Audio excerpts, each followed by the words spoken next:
Attorneys, thanks for joining us this month. Wow, what a great set of things we're going over this month. I'm sure a lot of you have had exposure to this in the past. I'm going to encourage you as a different stage of your life. If you have had exposure to these three books and coaching things I'm going to talk about today, that you revisit them because now you're in a different stage of life. It's going to hit you differently. But they all grow off of last month's training, and I'm talking about three books that just blend so well together. One is the E Myth by Gerber. The other one is Rich Dad Poor Dad by Kiyosaki. And finally, one of my favorite coaching programs is Business Finishing School, Module 17, called The Superman Syndrome. And I'm going to update it Superman or Superwoman Syndrome because for all you male or female attorneys out there, but some key takeaways on this that I would like to address for us, and then encourage you that through the course of this year, maybe revisit those books. But definitely, please, each month, the first week of the month, listen to these modules while you're driving to work or while you're exercising. I recommend you watch them rather than listen because I do pop things up on the screen, but at least listen to them. The next week, review them and implement and jot down some things that you're implementing and maybe shoot me a text or an email of some of the things that stuck out for you from the module or that you are going to try to implement. So there's accountability that just helps go next level. And then the third and fourth week, I just want to hear from you, attorneys, on just a text or a quick call on, hey, man, this is what's going on and this is what's going good in my practice. This is where we're struggling. Maybe you can do a module on some training on this for my team or something, or I can have a private little conversation with you. But that's how we want to do 2026 is training, review training and implementation, and get on a call later in the month. All right, so let's jump into this. Superman syndrome. What this means is when we, as the business owner, we're still in a control freak state where we think we have to do everything. I'm not going to save any money. I'm going to do my own taxes rather than paying somebody to do your taxes that actually knows what they're doing and saves you a ton of money. They always save you more than they cost you. Just it's smart business moves to have good coaching people that help you in areas that are not your strengths. So you can focus on what you're good at to make the big bucks to help pay for your team, your your building or your business, your loan, your lease, your loans, and of course grow and market your practice. So Superman syndrome, it's just so hazardous. We get so stuck in that having to do everything. They're going to talk about delegate everything you possibly can. And I'm going to mention that in the personal injury world, we want to delegate as much as we can, but there are certain things we do not want to delegate. For example, I'm going to use some business models in the personal injury attorney world. There's the high volume flow practice, which are usually the TV ad firms where they're just casting a huge net, trying to capture as many leads as possible, and then just picking the low hanging fruit of this is an easy case that we can settle, so we're going to do this. Then there's the boutique model that is a little more personal with the clients, more hands on and personal with the doctors and caregivers that they're working with through the course of the care and case. There's an interesting anomaly where in the high volume model, which chiropractors also have a high volume model, doctors have a high volume model, and then they have more of a boutique model. There's just so many ways to skin a cat in the business world. It's interesting that when I talk to these attorneys that do boutique and these attorneys that do high volume, these guys spend so much money on marketing and capture so many cases that then fall through the cracks.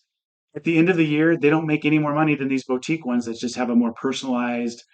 They've built a practice that they're comfortable going to work each day because it's not the grind.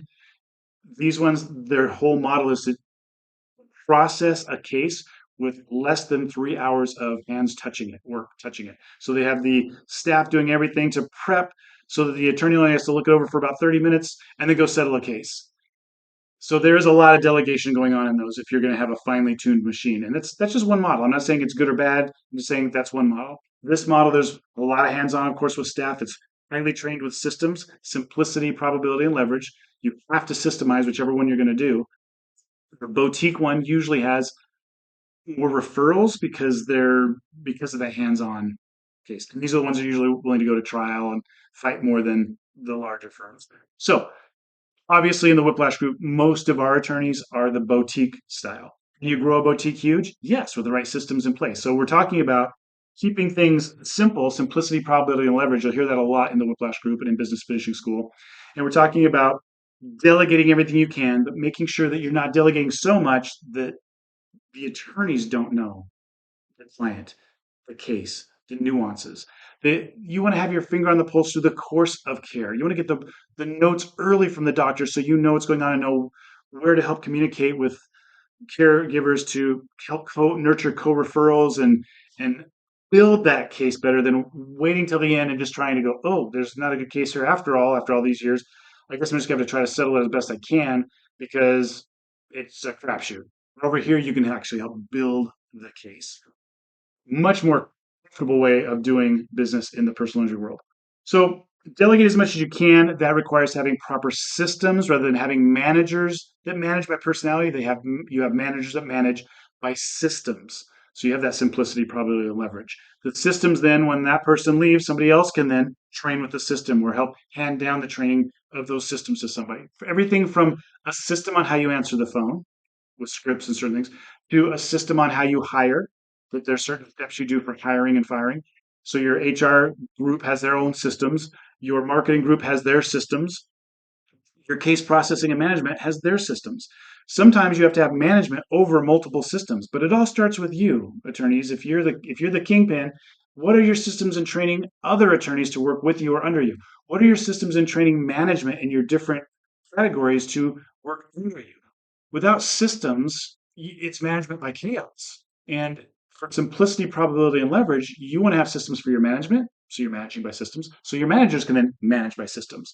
Such good stuff. Oh, I just really encourage you to dig into the books, E-Myth and Rich Dad Poor Dad. Rich Dad Poor Dad is very focused on real estate, but he hits on a lot of other business stuff and all the business principles mesh. That's what I love about the Whiplash Group. These business principles work across the board. There are certain nuances in law, certain nuances in chiropractic versus PT versus medical. Basic business principles still work across the board. So when we have an outstanding hired and trained staff, it makes our lives easier. And that's how they bring us value is through they bring good income to themselves by bringing value to us, like reducing our stress. So, and then lastly, I just want to talk about, and they are big on this in all of these books and all of these coaching, pay yourself first. Now, it doesn't mean, hey, look, I got a loan to put into this business to start this practice, and I'm just going to pay myself like I'm a pay employee, even when there's no money for the business. And it gets more complicated when we have partners, of course. But the beautiful part is you need to, if you inject it into your business, you took from an asset, whether it's a loan from the bank or a loan against your house or something, or some other asset that you had where you said, this was a great asset and it was generating. And I borrowed against it, leveraged it so I could invest in another asset, my cactus. Well, if that money could generate for you over here and you invested because you thought this was a good enough business over here, that loan needs to be one of the first things you pay back, paying yourself first. It's not paying yourself like, hey, I'm just going to get a big paycheck to go get a Porsche. It's paying your investment or injection into the business back first. That is a primary bill. And then your bonuses for your team or yourself or your draws, of course, those are last. So pretty simple stuff to know. There's a hierarchy in management structure. There's a hierarchy in the bill structure and paying the bills. And what I love about both E-Myth and Robert Kiyosaki talking about paying yourself first is they're saying when you do that, and then you have any bills that maybe are behind. Hopefully, none of you have any bills are behind, but I'm talking to new docs, new attorneys, seasoned. There's the mix here. It lights a fire in your butt going, well, these guys are going to bug me, so I got to figure out how to make more money to pay those guys. But at least I'm paying myself my assets first. And I use the example of if you borrowed against your house to inject into your business, and now your business is struggling, you're still got to pay yourself first, or you're going to be losing your house. Now that one business is going to cost two things. So that's why I'm saying about pay yourself first. I'm not saying milk the business or practice. Sometimes there are times where you do have to borrow to inject back into it or have your slush fund. I love how Garrett Gunderson teaches us to have a war chest where work and be frugal and save so that you can get to the point where you have a war chest of 3 months to 6 months. So when we do have those ups and downs in business, we don't have to go to the bank and borrow. That's another reason why I like that be your own banker, infinite banking, life insurance stuff to get on yourself and your employees, because then you have that slush fund over there that's growing. It's another investment, but you also have liquidity of that money to then loan to your practice to do things. I didn't tell the doctors that part. Dang, that's a really good key thing to have. But those are some of the fun things with the E-Myth, Business Finishing School Module 17, Superman Syndrome, and Robert Kiyosaki's Rich Dad Poor Dad. I hope that you take some time to dive into these things this month, and I hope to hear from you at the end of the month. Man never made any money.